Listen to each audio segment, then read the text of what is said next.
It's a big day for me to host my mentor, CA Harsh Gupta sir.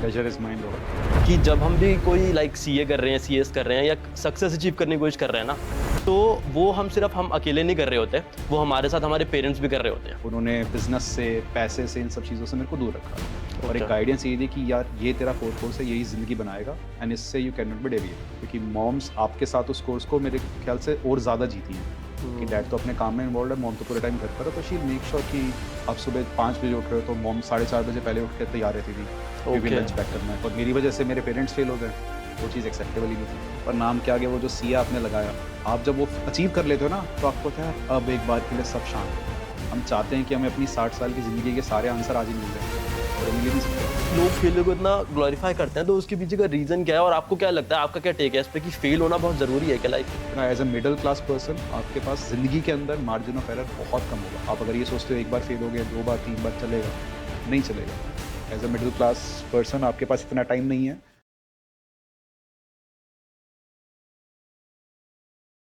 So hello everyone, it's a big day for me to host my mentor, CA Harsh Gupta sir. वैसे तो he is the most renowned faculty of CA law, आप सब लोग उनको जानते होंगे, but जो नहीं भी जानता, he is my inspiration, he is my mentor, he is my guru. So thank you so much sir for coming to my podcast. Pleasure is mine, Rohan. Thank you so much. Totally mine. तो सबसे पहले sir आपकी journey के बारे में थोड़ा सा जानना है, कहाँ से शुरू किया हर्ष गुप्ता से लेकर CS हर्ष गुप्ता तक की जर्नी, बहुत शॉर्ट में। बहुत शॉर्ट में तो I started my life with at Bahadurgarh itself. तो मेरा पूरा स्कूलिंग बहादुरगढ़, एक बहुत स्मॉल टाउन है हरियाणा में, तो वहीं पर हुआ था। After that I got my college in DU north campus Hansraj. तो that was a transition from Bahadurgarh to north campus right away. With college obviously एक कॉमर्स स्टूडेंट थे, तो कॉमर्स स्टूडेंट के लिए एक बहुत अच्छा ऑप्शन टिल डेट भी रहता है CA। तो सबसे पहला प्रेफरेंस वही CA का आता है। द पेरेंट्स गाइडेड अस कि हाँ भाई CA कर सकते हैं आप, एक अच्छा कोर्स है। So I started my CA journey along with college itself. So Okay. along with college, I was able to clear my CA intermediate. Then after the college, the articleship started. Parallelly, that लगा यार शायद सिर्फ CA enough नहीं है. Everyone is doing something extra. So why am I not doing something extra? So that zeal drove me to do CS as well. तो CS pursue किया, but main course हमेशा CA था. तो parallelly CA, I qualified my CS XE as well. Then I completed my articleship, gave CA finals, then CS professional. Then I worked with EY for some time, and after that, this coaching opportunity came. So I got a chance to gel up with students, and here's my journey. Today I'm here with my own student. Okay sir, that's great sir. Sir आपने बीच में mention करा कि सिर्फ CA enough नहीं था, तो मैंने सोचा कि साथ साथ कुछ और करता हूँ। तो आजकल की इतने कॉम्पिटिटिव मार्केट के अंदर भी स्टूडेंट्स क्या करते हैं, लाइक मोस्टली तो इंटर तक तो हमको कुछ आइडिया नहीं होता, लेकिन जैसे ही हम इंटर क्रॉस करते हैं, आर्टिकलशिप में आते हैं, तो student want to do something extra. अब अगर स्टूडेंट आपके पास डाउट लेके आए कि सर मुझे समझ नहीं आ रहा कि मैं करूँ क्या, लाइक मैं मेरा फाइनेंस में इंटरेस्ट है या मेरा लॉ में इंटरेस्ट है, तो आप उसको किस तरीके से गाइड करोगे कि आप अपनी आर्टिकलशिप के साथ इसको परस्यू कर सकते हो अपने इंटरेस्ट के हिसाब से? तो बेसिकली फर्स्ट ऑफ ऑल तो CA in itself is enough. तो वो एक रियलाइजेशन बाद में हुआ कि शायद उसकी ज़रूरत नहीं थी, CA अपने आप में काफ़ी था. Now when students come up with this question, because होता क्या है, once you step into articleship, you step into the real world, and वहाँ आपको पता चलता है हर कोई कुछ ना कुछ और कर रहा है. ट्रू। तो बेसिक आंसर इस कि आपको CA करने के बाद अपना लॉन्ग रन करियर किस फील्ड में बनाना है, उसके हिसाब से आपका कोर्स सेलेक्ट होगा. आप किसी भी कोर्स को इसलिए मत करना कि हर कोई कर रहा है चलो मैं भी कर लेता हूँ. यू जस्ट सी कि अगर आपको लॉन्ग रन में जैसे फाइनेंस के लिए जाना है, जैसे यू टोल्ड में कि हाँ उस केस में CFA और MBA मेक सेंस कि बिकॉज वो कोर फाइनेंस फील्ड आ गई. टैक्सेशन में जाना है तो अगर आप DT में जाते हो, आप इंटरनेशनल टैक्स का कोई कोर्स करोगे, उसका कोई डिप्लोमा करोगे, लाइक वाइज IDT. तो आपका लॉन्ग रन करियर किस फील्ड में बनने वाला है, pick some course which is align to that. तो अगर आपको लॉ पसंद है, then you will think of picking LLB. तो आपका CA के बाद का वो एक एक्स्ट्रा कोर्स आपके इंटरेस्ट पर डिपेंड करेगा टोटली. तो take a wise decision, not just कि हर कोई कर रहा है तो मेरे को भी करना ही करना है. तो क्या वो हमारे को पुश देता है हमारे करियर में एक्चुअली में? Definitely yes, something being extra CA? Always adds up. मतलब हैविंग सेड दैट कि CA in itself is enough, but CA करने के बाद अगर आपको लग रहा है यार कि उस करियर, उस लाइन के अंदर मेरे को एक एक्स्ट्रा डिग्री चाहिए, कभी भी कुछ एक्स्ट्रा पुश मिल जाए. फॉर एग्जांपल एक और कोर्स आजकल जैसे बड़ा फेमस है ACCA, ACCA। Students are opting that a lot. हाँ सर। तो CA के बेसिस पर आपको चाहिए कि ग्लोबल अपॉर्चुनिटीज भी मेरे लिए ओपन हो जाए. कहीं ना कहीं CA फाइनल स्टूडेंट्स को लग रहा है कि यार मेरे को अपना रिस्क डाइवर्सिफाई करना है, बाई चांस फाइनल टफ ना पड़े. तो as a backup course as well student start a course. Okay. तो कोर्स स्टार्ट करने के दो ही रीजंस हैं, या तो बैकअप या फिर something extra extra along with CA. और एक्स्ट्रा वाला डिपेंड करेगा आपके इंटरेस्ट पर, बैकअप कोर्स कोई भी ऐसा जो सीए से अलाइंड है, like ACCA, it's a perfectly aligned course okay, with but CA. थोड़ा सा टाइम लेना चाहिए आई गेस, मतलब वो चूज करने के लिए हाँ, एकदम से उस चीज टोटली में डिवोट एंटर नहीं टाइम, करना बट चाहिए। इन सब के बीच में जो आपका कोर कोर्स है वो कॉम्प्रोमाइज़ नहीं होना चाहिए। ओके। तो CA is the core course, तो मेरे लिए वो कोर्स कोर था, तो मैंने पूरा 100% एफर्ट वहाँ लगाया। Okay. CS was a parallel residuary course, जितना एक्स्ट्रा टाइम में मैं कर पाया, I did that, but okay. Main हमेशा सीए था। ओके। तो ओके। वो कभी ओके। कॉम्प्रोमाइज़ मत करना, पता चला ओके। उसके चक्कर में सीए भी रह गया, वो नहीं होना चाहिए।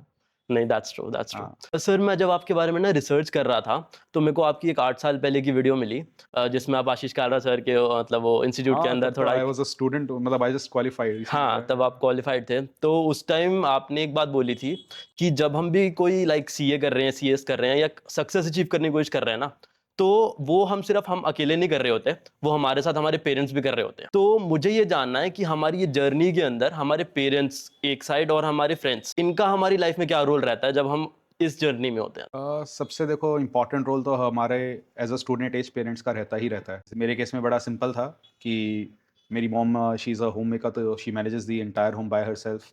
डैड वाज इनटू बिजनेस, तो उनको कभी भी ये प्रोफेशनल कोर्सेज का ऑप्शन नहीं मिला।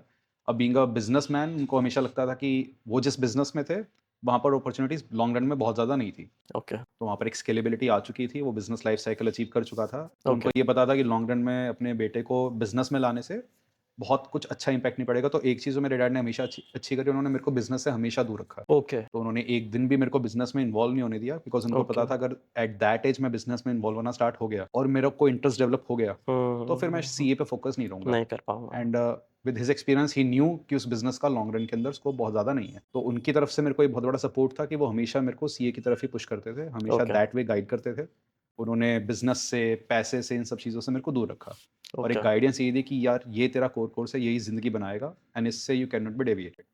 उसमें जो ओके। एक्स्ट्रा सपोर्ट था वो डैड्स की तरफ से हमेशा क्या होता है, डैड जनरली जैसे होता है, now even I am a dad, तो आई फील दिस, हम बहुत ज़्यादा बच्चों के डिसीजन में हर समय पोक नहीं करते। हम्म। हमें होता है कि बच्चा सही कर रहा है, कि गलती कर रहा है तो कान पकड़ लेंगे, हम्म। पर डैड्स पर्सनली इन्वॉल्व बहुत कम होते हैं। कम होते हैं। तो पर डैड के साथ एक सबसे बड़ा एडवांटेज ये होता है कि डैड्स का सपोर्ट हमारे बैक ऑफ द माइंड हमेशा होता है। हमेशा होता है। जैसे मैं बहादुरगढ़ से अगर दिल्ली पढ़ने आता था, मेरे को था अगर कोई भी इशू आया, I will just give him a call and he will be there. Hmm. मैं रात को 11 बजे आ रहा हूँ, he will be there to pick me up. That's true. तो वो एक जो कोर्स के लिए ये वाला सपोर्ट था वो डैड की तरफ से आता था। मॉम का सपोर्ट हमेशा एक इमोशनल साइड पर ज़्यादा होता है, हम्म। क्योंकि मॉम्स आपके साथ उस कोर्स को मेरे ख्याल से और ज़्यादा जीती हैं। कि डैड हम्म। तो अपने काम में इन्वॉल्व है, मॉम तो पूरे टाइम घर पर है, तो शी विल मेक श्योर कि आप सुबह 5 बजे उठ रहे हो तो मॉम 4:30 बजे पहले उठ के तैयार रहती थी कि भी ओके। लंच पैक करना है। ओके। रात को अगर मैं 10 बजे 11 बजे तक पढ़ रहा हूँ, she will come hmm. Into my room, she will ask कि बेटा सब सही है, अब मैं सोने जाऊँ या तेरे अब को मैं और कुछ सोने चाहिए? जाऊँ। हम्म। तो जब मैं उस कोर्स को जी रहा हूँ तो वो मेरे साथ-साथ हर उस मोमेंट को जी रहे हैं। मेरी हर कोचिंग को उन्होंने जिया, 4 महीने की कोचिंग है, फिर एक कोचिंग है, फिर सुबह जल्दी जाना, फिर रात को आना। तो एवरी मोमेंट उनका सपोर्ट हर जगह था। और हमें कभी-कभार संडे ऑफ मिल जाता था। सीए स्टूडेंट जनरली क्रिप करते हैं कि भई हमें छुट्टी ज़्यादा नहीं मिल पाती। हाँ। पर कभी-कभी संडे ऑफ हो जाता है, एक ब्रेक मिल जाता है। मॉम्स के पास तो वो भी नहीं है। That's true. और जिस दिन हमारी छुट्टी है उनका काम और ज़्यादा है। तो they never get a break. वो ठीक बीमार बात है, है। उनको तब भी काम करना है। हम्म। तो ये सब देख के लगता था कि अगर मैं कहीं पे भी अपने एफर्ट्स को डाइल्यूट करता हूँ, तो मैं उनके साथ डिसऑनेस्ट हो रहा हूँ। और मेरे को हम्म। हमेशा डर लगता है यार मैं फेल हुआ, तो उनको भी फ़ील होगा कि उनके भी सारे एफर्ट्स फेल हो गए। That's true. How how can I let them fail? और मेरी वजह से मेरे पेरेंट्स फेल हो जाएँ, वो चीज़ एक्सेप्टेबल ही नहीं थी। तो these thoughts drove me to work harder and achieve all these things जितना भी मैं कर पाया लाइफ़ में। तो वो एक बहुत बड़ा फैक्टर हमेशा मेरे लिए रहा है एंड आई गेस हर स्टूडेंट के लिए वो रहना ही चाहिए। बिकॉज़ ये चीज़ें आपको हमेशा ऑन ट्रैक रखेंगी, आपके एफर्ट से अलाइन्ड रखेंगी एंड इस जनरेशन के अंदर डिस्ट्रैक्शंस के फैक्टर बहुत ज़्यादा है। तो उनको कैसे अवॉइड करके ऑन ट्रैक रहना है, ये एक थॉट हमेशा आपके लिए सबसे बड़ी मोटिवेशन बनकर रहेगा। ट्रस्ट मी, आप एक बार ये थॉट लाओ अपने पेरेंट्स के टुवर्ड्स, आप अपनी जर्नी को मतलब आप क्या कुछ जीवन में अचीव नहीं कर सकते। Coming down to friends, I will just quickly wrap up. तो फ्रेंड्स का सपोर्ट, मेरा जो फ्रेंड सर्कल था लकीली ऐसा था कि all were big time nerds. They okay. Were achieving so many great things कि मैं हम्म। हंसराज में गया, मेरी कोचिंग्स में मैं एसआरसीसी के स्टूडेंट से मिल पाया, मेरी वाइफ जैसे she was from SRCC. Okay.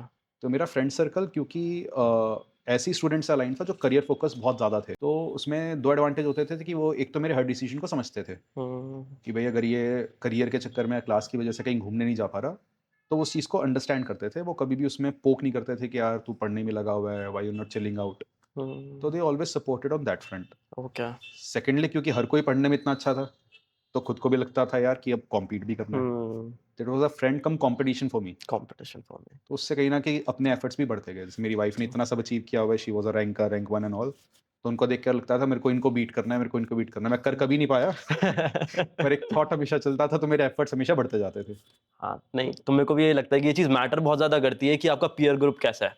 मतलब वो जो डेफिनिशन है ना, you are the average of 5 people in your group. हाँ, true, true, so true. That's actually true. मतलब ये आज के लिए बहुत ज़्यादा वो हो गया है कि ट्रेंड हो गया है कि हमको चिल करना है या पार्टीज़ करनी है, ये करना है, वो करना है, बट वो चीज़ जो है ना, वो बहुत हाँ, वो ज़्यादा भी मैटर करेंगे, करती है। पर वो जब अचीव करके करेंगे और सारे दोस्त तब सब अचीव कर चुके लाइफ़ में, और तो जो पार्टी होगी, वो फिर नेक्स्ट लेवल ही होगी। सर उसका फ़र्क फ़ील हुआ आपको, लाइक बिना अचीव करे पार्टी करना और एक अचीव करके पार्टी करना? बहुत बहुत बड़ा फ़र्क होता है। आपके माइंड से एक बोझ उतर जाता है। आप जब बिना कुछ अचीव किए पार्टी कर रहे होते हो, एक मोमेंट पर कहीं न कहीं सेल्फ गिल्ट आता है कि यार अभी भी लाइफ़ में कुछ अचीव करना है। हुँ, ये चीज़ को मैं स्ट्रेच नहीं कर सकता, ये बहुत मोमेंटरी है। हुँ, मैं पार्टी के चक्कर में अपनी स्टडीज़ को कॉम्प्रोमाइज़ नहीं कर सकता। आई नहीं कर रिमेंबर मेरे सकता। जब सीए कोचिंग्स चलती थी, तो मैंने कितने बर्थडेज़ पे पार्टीज़ थ्रो नहीं करी थी। हम बर्थडे पे ओके, जा ही नहीं, मेरे दोस्त कहते थे बर्थडे पार्टी पे चलना है। अच्छा। मैंने कहा नहीं यार, क्लास है मेरी, कैसे आ जाऊँ मैं? दैट्स तो ट्रू। वो सुबह इस चीज़ को अरेंज करते थे। मतलब आई स्टिल रिमेंबर मेरा कॉलेज का सेकंड ईयर का बर्थडे था। Okay, I had my class at around 9 या 9:30 इन द मॉर्निंग। तो उन्होंने कहा ठीक है, तो सुबह आ, 7:30 से 2 घंटे हम सुबह बैठ के तेरा पूरा बर्थडे प्लान ओह! करेंगे, एन्जॉय करेंगे, then you go to the coaching. Oh, that's तो they great. Always supported me that way कि वो समझ रहे हैं हाँ, उस चीज़ को, ओके, कि भाई इसको ओके। अपने शेड्यूल के अंदर वो चीज़ बहुत इंपॉर्टेंट है, तो वो कॉम्प्रोमाइज़ नहीं करेगा, तो हम कॉम्प्रोमाइज़ करके यहाँ एडजस्ट करते हैं, वो डूएबल है। हुँ, तो दैट्स सम फ्रेंडशिप और रिलेशन, इट्स ऑल अबाउट कि आप वहाँ पर चीज़ों का एडजस्टमेंट सामने वाले के हिसाब से करते हो। ओके, ओके, या ओके। बट सर लाइक आपने सीए करी, सीएस करी, हंसराज से कॉलेज भी करा, स्कूलिंग तो करी। राइट। तो मेरे को जानना है कि लाइक हम तो सारे एक ही कोर्स में इतना कन्फ्यूज़ हो जाते हैं हुँ, हुँ। कि हम एक कोर्स को भी ढंग से नहीं कर पाते, स्टूडेंट्स आजकल के।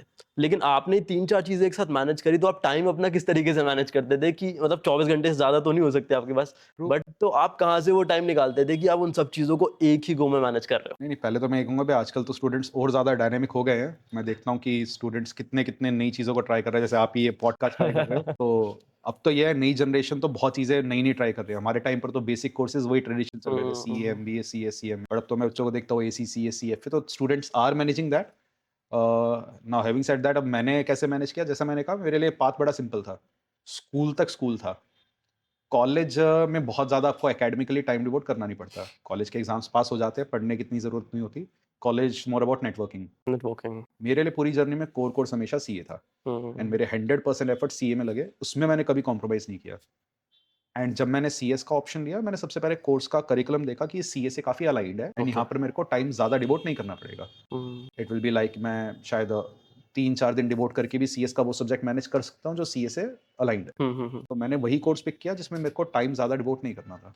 एंड सीएस एक्सी था, तो मैंने समवेयर अराउंड 15-20 डेज़, प्रोफेशनल में भी 15-20 डेज़। तो मैंने सीए में बहुत मेहनत करी, उसका एडवांटेज सीएस में मिला, फिर सीएस साथ-साथ हो गई, पर कोर ओके, हमेशा सीए था। Okay, okay, okay, okay. तो आपको एक चीज़ तो कोर सेलेक्ट करनी ही पड़ेगी। तो sir how does success feels? क्योंकि हमारी ना प्रिपरेशन जैसे हम करते हैं सीए स्टूडेंट्स, तो बहुत सारे टाइम ऐसा आता है जब हम ब्रेक डाउन हो जाते हैं चीज़ों में ना, कि यार मुझसे नहीं होगा, या अगर हो भी गया तो क्या बहुत ज़्यादा बड़ी बात हो जाएगी। तो आपको क्या लगता है कि success, how does success feels? बड़ा मिक्स्ड ओपिनियन है इस चीज़ पे। जैसे सक्सेस की बात करें, तो जैसे मैंने विराट कोहली का एक इंटरव्यू देखा था, एंड उन्होंने जो बात बोली उसको मैं रियलाइज़ कर पाया। जैसे आप जब सीए कर रहे होते हो, आप सोचते हो कि जिस दिन आपके नाम के आगे वो टैग लगेगा सीए का, तो उस दिन आप पता नहीं क्या करोगे, कितनी पार्टी करने वाले हो, यू विल जस्ट डू, पता नहीं आप दुनिया हिला दोगे, that will be someday. But जिस दिन आप वो अचीव करते हो, सबसे पहले जैसे विराट कोहली ने कहा था ना, वो एक एंकर गिर जाता है। यू फील दैट क्या 4 साल 5 साल से we were grilling ourselves day in day out, सुबह कोचिंग, दिन में कोचिंग, शाम को कोचिंग, 9 घंटे कोचिंग, फिर studies, and just to chase that one thing कि नाम के आगे वो प्रीफिक्स लग पाए, because that is one thing जो आपने खुद से कमाई है। नाम पेरेंट्स ने दिया, सरनेम तो आपके एंसेस्टर से चला आ रहा है, दैट्स ट्रू। पर नाम के आगे वो जो सिया आपने लगाया, आप जब वो अचीव कर लेते हो ना, तो आपको होता है यार अब एक बार के लिए सब शांत हो गया। सब शांत। बस जो चाहिए था, जिस चीज़ को इतना चेज़ किया, now you have achieve that, फिर आप वहाँ शांत होते हो। अब जैसे ही वो पाथ अचीव हो जाता है, बिकॉज़ आपने एकेडमिकली चीज़ों को अचीव कर लिया है, नेक्स्ट थिंग इज़ कि सक्सेस वहाँ रुकती नहीं है। बिकॉज़ अभी तो हमने सिर्फ एकेडमिकली अचीव किया है। अब प्रैक्टिकल वर्ल्ड में भी तो सक्सेसफुल होके दिखाना है। Obviously, because for the world just earning that CA degree it's not success, उसके बाद की भी तो जर्नी है। That's true. फिर वो आप उस लूप में जाते हो कि हाँ, उस अब प्रोफेशनली कैसे मेरे को चीज़ें अचीव करनी है। अब इतने सारे सीएज़ हैं, उनके बीच में भी एक कॉम्पीट करना है, थोड़ा-सा और एक्स्ट्रा स्टैंड आउट करना है। तो आई गेस वो एक चेज़ तो नेवर एंडिंग है। जैसे आज मेरे को भी in the teaching line law पढ़ाते हुए 8 साल के आस-पास हो गए हैं। बट मेरे अंदर ये फीलिंग बहुत ज़्यादा है आज भी कि मैं अभी भी अपने स्ट्रगलिंग फेज़ में हूँ। अच्छा, ठीक है मैंने जो भी अचीव करना है बाय गॉड्स ग्रेस अचीव किया, बट अभी मेरा स्ट्रगल ऑन है। अभी मेरे को बहुत कुछ अचीव करना है, अभी तो मैंने स्टार्ट ही किया है। ओके। तो ये फीलिंग एक्चुअली बहुत जेन्युइन है और आज भी मेरे को लगता है कि यार अभी तो शुरू किया, अभी तो कितना कुछ करना बाकी है। So that always keeps your energy fresh and वो आपके अंदर से फिर वो एक्स्ट्रा एफर्ट लगवाता हुआ चलता है। हुँ, तो मेरे हिसाब से तो I am still on that path जहाँ पर मेरे को अभी सक्सेस अचीव करनी है। ओके, तो ये ठीक है जो पैरामीटर था बट अभी तो बहुत कुछ बाकी है। तो अभी ठीक है, अभी वो और अचीव करेंगे। We will meet at some podcast, some other podcast one day after that. Okay, तो वो okay, that's a never ending process success तो। Okay, and okay. आज के दिन में थोड़ा-सा और ऐड कर दूँगा चलो, मेरे लिए सक्सेस का जो पैरामीटर है, वो भी एक सवाल आता है कि सर आपके लिए अब सक्सेस क्या है? तो इस समय तो मेरी सक्सेस है मेरे स्टूडेंट्स की सक्सेस। हुँ, तो मैं बार-बार उनसे ये कहता हूँ कि भई आप सबकी सक्सेस मेरी सक्सेस को डिफाइन करती है। तो मेरे स्टूडेंट्स कैसा कर रहे हैं, लाइफ में कहाँ पहुँच रहे हैं, कितना अचीव वो कर रहे हैं, वो मेरे को डिफाइन करेगा। एंड हुँ। मैं भी थोड़ा-सा ब्रैग कर पाऊँगा मेरा स्टूडेंट वहाँ तक पहुँच गया है, इस फर्म में है, इस बिग 4 के अंदर है। तो वो चीज़ बड़ी अच्छी लगती है। तो इसलिए वो प्रोसेस मेरे लिए कहीं न कहीं उससे अलाइन हो चुका है कि मेरे को अपने स्टूडेंट्स को सक्सेसफुल होते हुए देखना है। सक्सेस की डेफिनिशन टाइम के साथ चेंज होती रहती ट्रू, है हर ट्रू, ट्रू। इंसान की। वो एक नेवर एंडिंग प्रोसेस है। आप एक जैसे आप एक बेंचमार्क अचीव कर लेते हो ना, आपको लगता है यार ये तो कर ही लिया, hmm, what next now? What next now? Hmm, hmm, hmm. And वो शायद एक अच्छी चीज़ है, वो कभी रुकना भी नहीं चाहिए। बट अगर स्टूडेंट सोच रहा है कि यार हो सकता है मतलब वो डाउन हो जाता है एक पॉइंट पे आके, तो वो अपने आप को वहाँ से कैसे निकाले कि यार मैं आपको क्यों अभी कर रहा हूँ ये सब आपको कुछ? पूरा पाथ अभी नहीं देखना है, आपको हुँ, नेक्स्ट स्टेप देखना है। ओके। एज़ अ स्टूडेंट मेरा नेक्स्ट स्टेप था सीए बनना। हुँ, सीए बनने के बाद नेक्स्ट स्टेप था कहाँ मेरे को जॉब करनी है। हुँ, फिर नेक्स्ट स्टेप जैसे कि कोचिंग का आया। तो आपको स्टेप वाइज़ आप पूरा पाथ एकदम से देखने की कोशिश करोगे तो बहुत दिक्कत होगी। That's because the true. Best part about life is uncertainty. Hmm, hmm, हम चाहते हैं कि हमें अपनी 60 साल की ज़िंदगी के सारे आंसर आज ही मिल जाएँ, और वो मिल ही नहीं सकते। नहीं मिल सकता है। तो हमें तो अगले पे फ़ोकस करना है ना। अभी मेरा टारगेट सीए बनना है, तो मैं सीए बनूँगा। मेरा टारगेट सीएस बनना है, जो भी अचीव करना है, पहला टारगेट ये है। पूरी एनर्जी वहाँ पर है। उसके बाद का पाथ क्या होगा, ना तो आपको अभी पता है, हुँ, हुँ, और वो सारे आंसर्स अभी ढूँढने का कोई फ़ायदा नहीं। कोई फ़ायदा नहीं। अचीव दिस, फिर वो आपके लिए ईज़ी हो जाएगा बाद में। ओके, तो ओके, स्टेप बाय स्टेप चलो। Okay, that's great. सर मुझे थोड़ा-सा अगर हम एकेडमिकली जाएँ, तो अटेम्प्ट एक होता है, बच्चे हज़ारों होते हैं, लेकिन उसी अटेम्प्ट में कुछ 50 बच्चों की एआर आती है और उसी अटेम्प्ट में 90% बच्चे फेल हो जाते हैं। हुँ। तो सिर्फ एकेडमिकली नहीं, स्ट्रैटेजिकली नहीं, उनके माइंडसेट में क्या फ़र्क होता है? लाइक आप तो लाखों स्टूडेंट्स को पढ़ाते हो, तो आपको तो इससे अच्छा कोई मतलब हमको बता ही नहीं सकता कि उनके माइंडसेट में, उनकी स्ट्रैटेजी में ऐसा क्या फ़र्क होता है कि जो उनको रैंक तक लेके जाता है? क्योंकि सब चीज़ें किस्मत अच्छी बात है, बट सब चीज़ें किस्मत नहीं होती। तो मेरे को वो जानना है कि उन दोनों में क्या फ़र्क है और एक नॉर्मल बच्चा रैंकर कैसे बने? एक रैंकर का माइंडसेट की अगर बात करें, एक चीज़ जो मैंने बहुत क्लोज़ली ऑब्ज़र्व करी है, जो हर रैंकर में नॉर्मली आपको मिलेगा, वो होता है the ability to handle distractions. क्योंकि हमारे एज में जब हम सीए कर रहे थे, डिस्ट्रैक्शंस थी कंपैरेटिवली कम थी। आज के जनरेशन में डिस्ट्रैक्शंस बहुत ज़्यादा है। It is very easy for a kid to be distracted like this. तो सीए स्टूडेंट अपनी जर्नी ज़ील से तो बहुत ज़्यादा स्टार्ट करता है, पर जैसे-जैसे वो जर्नी आगे चलने लगती है, आपको लगता है आप एक मोनोटोनस लाइफ़ जी रहे हो, सुबह उठ रहे हो, कोचिंग, कोचिंग, कोचिंग, फिर स्टडी, फिर कोचिंग, कोचिंग, कोचिंग। तो आप 8, 10, 2, 3 साल यही एक लूप में ज़िंदगी जीते हो। तो उस पूरे प्रोसेस के अंदर डिस्ट्रैक्ट होना इट्स वेरी ईज़ी। हुँ, अब डिस्ट्रैक्ट हर कोई होता है, रैंकर भी होता है, एक नॉर्मल स्टूडेंट भी होता है, बट अ रैंकर नोज़ कि डिस्ट्रैक्शन को हैंडल करके वापस ऑन ट्रैक कैसे आना है। जो एवरेज स्टूडेंट होगा, वो कई बार उस डिस्ट्रैक्शन के चक्कर में इतना उलझ जाता है कि वो अपनी स्टडीज़ को ऑन ट्रैक ला ही नहीं पाता। ओके, तो माइंडसेट की अगर बात है, तो एक ही चीज़ मैं कहूँगा, you have to learn the ability to handle your distractions. Distract हर कोई होगा, हम भी अपनी एज में हुए थे, आप भी हो रहे हैं, बट आपको उसको ऑन ट्रैक लाना पड़ेगा। तो अगर आपने डिस्ट्रैक्शंस हैंडल नहीं करी, आपकी पूरी जर्नी स्पॉइल हो जाएगी। एंड जो अगला सवाल शायद आ सकता है कि सर डिस्ट्रैक्शन से ऑन ट्रैक कैसे आएँ? डिस्ट्रैक्ट तो हो रहे हैं, पता है इतनी हाँ, सारी डिस्ट्रैक्शंस हैं, मेरे को बोलने की ज़रूरत भी नहीं, बहुत हुँ, ईज़ी है, सोशल मीडिया इतना वायरल आज हो चुका है। हुँ, हुँ, तो डिस्ट्रैक्शन से ऑन ट्रैक सिर्फ़ एक ही चीज़ आपको ला सकती है, and that is some purpose. आपको अपनी जर्नी के साथ एक पर्पस तो अटैच करना पड़ेगा, और वो पर्पस की फ़ोर्स इतनी स्ट्रॉन्ग होनी चाहिए कि वो डिस्ट्रैक्शन की कोई भी फ़ोर्स उसके आगे नहीं रहेगी। जैसे मेरे लिए मेरा पर्पस था मेरे पेरेंट्स की सक्सेस, तो मैंने उस चीज़ को ज़्यादा ही फ़ील कर लिया कि यार मैं उनको फ़ेल होते हुए नहीं देख सकता। उनको चाहिए मेरी रैंक 1 आए, सिंगल डिजिट रैंक आए, तो मेरे को वो अचीव करना है, उनके लिए अचीव करना है, बिकॉज़ अगर मैंने नहीं किया तो they will be disheartened like anything. तो वो ज़्यादा शायद मेरे को बोल भी नहीं पाएँगे, पर वो अंदर से बहुत टूट जाएँगे अगर मैं अपनी जर्नी को स्पॉइल करता हूँ। तो वो चीज़ इतनी ज़्यादा अंदर घर कर गई थी कि यार अगर मैंने ये अचीव नहीं किया, तो फिर दे विल बी शैटर्ड। अब the moment I am getting distracted, मैं अपने डिस्ट्रैक्शन के फेज़ को स्ट्रेच नहीं होने देता था। 1 दिन डिस्ट्रैक्ट हुए, 2 दिन पर समझ में आ जाता था यार अब वापस से लाइन पे आना है। ये अगर स्ट्रेच हो गया तो मेरा टारगेट अचीव नहीं हो पाएगा। हुँ, आई गेस वो पर्पस आपको ढूँढना पड़ेगा। आपका पर्पस कुछ भी हो सकता है, वो आपको खुद से ढूँढना है, बट एक पर्पस इस जर्नी में होना बहुत ज़रूरी है, इसका किसी भी जर्नी में, तभी आप फिर ग्रेट हाइट्स अचीव करोगे। Okay, okay. सर जैसे आपने फेलियर की बात करी अभी, तो लाइक हमारी ना अभी रियल वर्ल्ड में जैसे क्या होने लग गया है, मेरे को ऐसा लगता है कि फेलियर को ना बहुत ज़्यादा ग्लोरीफाई करा जाता है कि लाइक हाँ कि अगर आप फेल नहीं हुए तो आप सक्सेसफुल हो ही नहीं सकते।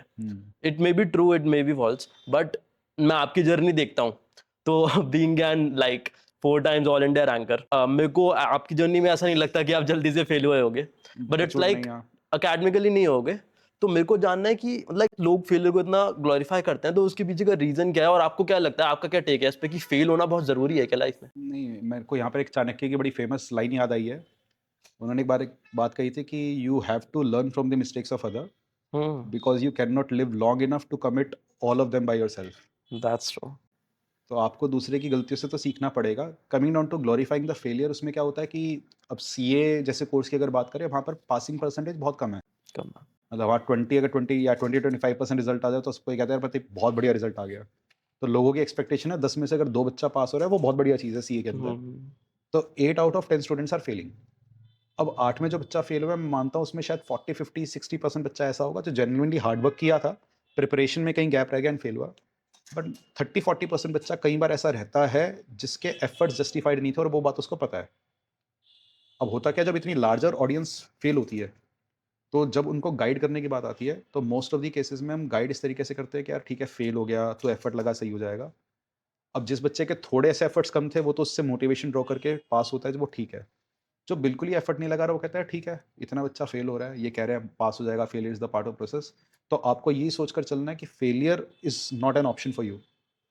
आप फेल नहीं हो सकते, फेल होना ही नहीं है, बिकॉज इस समय आपको हर कोई फेक होप देगा कि ठीक है फेलियर है, खड़ा हो जा, अचीव कर ले, फेल हो गए, अटेम्प्ट लग गए, कोई दिक्कत नहीं है। बट आपको रियलाइज करना पड़ेगा the world is very shrewd. आपके पास मार्जिन ऑफ एरर बहुत कम है। स्पेसिफिकली जितने भी मिडिल क्लास स्टूडेंट्स ये बात मेरी सुन पा रहे हैं, but as a middle class person आपके पास ज़िंदगी के अंदर मार्जिन ऑफ एरर बहुत कम होगा। आप अगर ये सोचते हो एक बार फेल हो गए, 2 बार 3 बार चलेगा, नहीं चलेगा। As a middle class person आपके पास इतना टाइम नहीं है।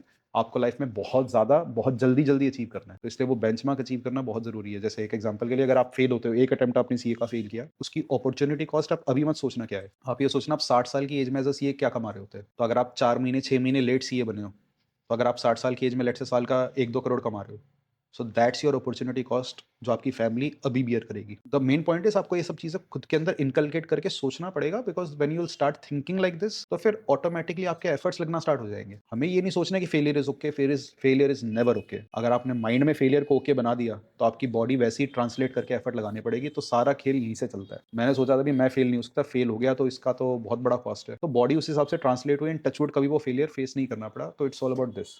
Failure is not at all okay, I am telling you. Right now the world is saying failure is okay, but 3-4 years later उस दुनिया को फर्क भी नहीं पड़ेगा आप अब क्या कर रहे हो, आप फेल हुए थे, कहाँ हो। नहीं, आपकी सक्सेस ही है जो सारी की सारी चीज़ें डिक्टेट करेंगी। लाइक मतलब 3-4 साल पहले तो सभी लोग बोलते हैं जब तक आप नहीं 20-22 की एज में होते हो ना, लेकिन 26 की एज में वही लोग आके तुमसे सच्चाई पूछते आपको हैं। भी बता, आपको बस यहाँ बोलना है मैं फेलियर अफोर्ड नहीं कर सकता। आप वो बोलोगे तो आपकी बॉडी ट्रांसलेट होगी, एफर्ट लगाएगी। इफ यू एक्सेप्टेड कि ठीक है ओके है, फेलियर है, फेलियर इज मतलब जितनी भी कोट्स बनी है फेलियर के लिए, तो उनको उससे कभी भी फॉल्स मोटिवेशन लेके आपको लीनियंट नहीं होना है। आपको हमेशा कहना है कि मेरे लिए कोट है ही नहीं। हम्म, बस that's true, that's actually true. That's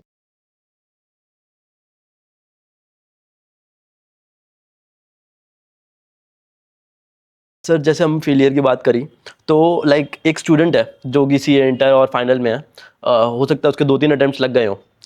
अब वो इंट्रोस्पेक्शन करना चाहता है, एक बार वो रुकना चाहता है कि यार 2 अटेम्प्ट्स 3 अटेम्प्ट्स 4 अटेम्प्ट्स लग गए हैं, तो अब उसको सबसे पहले अपने आप में क्या सवाल करना चाहिए, दोबारा बुक्स उठाने से पहले, दोबारा कॉपी पेन उठाने से पहले उसको अपने आप से क्या सवाल करने चाहिए और किन चीज़ों का आंसर ढूंढना चाहिए जब वो दोबारा से प्रेपरेशन फेज में आए उससे पहले? प्रिपरेशन फेज में आने से सबसे पहले फेलियर के केस में ज़रूरी है आपको मिस्टेक आइडेंटिफाई करनी पड़ेगी।